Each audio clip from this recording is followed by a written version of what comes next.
You're a woman, and I know that means that at some point or another, you've asked yourself, who am I?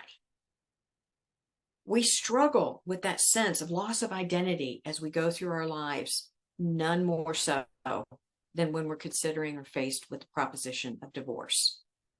So I Googled, what is loss of identity? How would you define it? And it came back, and I love this. It came back confusion about one's identity and loss of the sense of continuity of your personality. Now, those are a lot of big words and it all goes together, but think about it. How many times in our lives as women do we have to reinvent ourselves? And in that reinvention, our personality changes to fit the life that we're moving into. I mean, Elizabeth, have you experienced that as you've gone through the changes from student to student to mother to worker to wife to I, parent? I have, I have, and we all have, whether we've sat back long enough to recognize it or not. But I know that, I took a hard look at it a long time ago, and I don't remember which which stage of transition I was in. But we start out and we're someone's child and a sister and a sibling and grandchild and all that. So we have those roles and labels. And then we go off to school and we're a student and we're a girlfriend and we're a friend. And then we become a wife. And then we become, I'm assuming, for all people, but not necessarily all people, but we become a mom and we get new girlfriends and we become new friends with them, and we're a soccer mom and we're a cheer mom and we're a carpool mom and we're a super mom and we're the Martha Stewart of the PTA and we're the home baking, goodies for school, and we're trying to be all these things for everyone else. And we forgot who we were because we're trying to be Johnny's mom and Susie's cheer mom and hubby's perfect little corporate wife or whatever it is. And we lose ourselves and we don't even start to realize it until our kids leave for college. And it's a huge thing because we got to figure out who we are without all those labels. And you just tapped right into it because, our whole lives as women, we're the ones who give up our name. I mean, you get divorced a couple of times and you start looking like you've come out of a witness protection program with just your name. Sorry, I've been there. It's bad. How many different names have you had during your lifetime? And just in that name, each time you can look back and you were a different person in each circumstance. And if you throw a career on top of all of that and who you are at work, working in a corporate setting or in a retail setting or wherever it is you work, on top of when you're a mom and when you're a wife and all the other things, that picture of the woman sitting there with the pile of hats up on her head, there's so many of them. But underneath that pile of hats, there's still only one woman. And it's that time to say, who am I? Not in relationship to all the other people and things that we do, but who am I in relationship to what I am in here? And what's important to me? And what is my purpose? And what are my passions? What are the things that I enjoy? And what are the things that maybe I don't enjoy? Getting in touch with who we are and then trying to figure out how to be who we are without apologies, without judgment, and just be okay and be happy with that.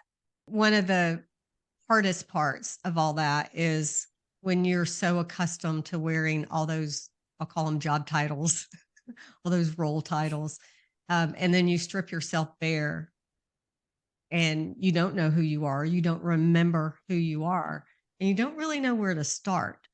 And what I did, and I was probably 40, I think, somewhere in that age area. I sat down, I had seen something, in an article or somewhere, and it said make a list of 100 things that you love to do. Well, that's hard, actually. You may think, "Oh god, I could rattle off, so many things," and you can really quick. And then all of a sudden you hit that point where you're like, "Okay, that's only like 23. I need 100." But when you do that exercise, it activates something in you, and it stretches your mind. It forces you to think, forces you to dig without it being like exploratory surgery. And you can dig inside and start remembering things that you enjoy. Can be super simple things like I love walking on a beach. I love watching the sunset. It's can be simple things. It doesn't have to be real complex, but remember what you love, and that will help you reconnect to who you are inside.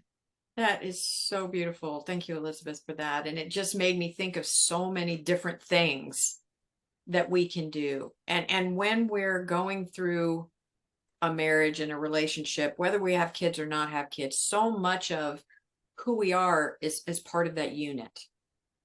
And then if you're like me, when I got divorced the second time, not only did I lose my spouse, but I lost one kid to college, and the other then was gone half of the time with his dad.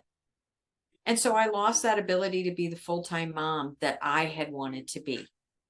And so there's where you have to be able to acknowledge the circumstances that come up and arise as your life changes at different ages. It's going to keep on changing. But when you develop that core, like you talked about, Elizabeth, of who you are and what you love and things you enjoy doing, then you can always go back to that list and add to that list, or change that list or enhance that list to make things even bigger than they were before. And that can be who you want to be and give you that roadmap to creating an identity that serves you and helps you to be who you truly were meant to be. That it is a mistake to think that this identity event um, only is happening because of divorce. I think it's a condition that women are set up to have to repeat multiple times throughout our life. When we become a mother, when our kids leave for school, when we, or, college, or leave the home, leave the nest, when we divorce, 40 seems to be a big life shifting thing where you all of a sudden wake up one day and go, I'm actually a grown up now. And oh my gosh, what am I going to do with my life? And then it happens kind of again at 50. And then, when you become a grandparent, and then when your grandkids start getting older and they're not that interested in you anymore. So life is constantly presenting us with seasons that require us to realign ourselves with who we are. So this isn't a one-time event. This is kind of a life process.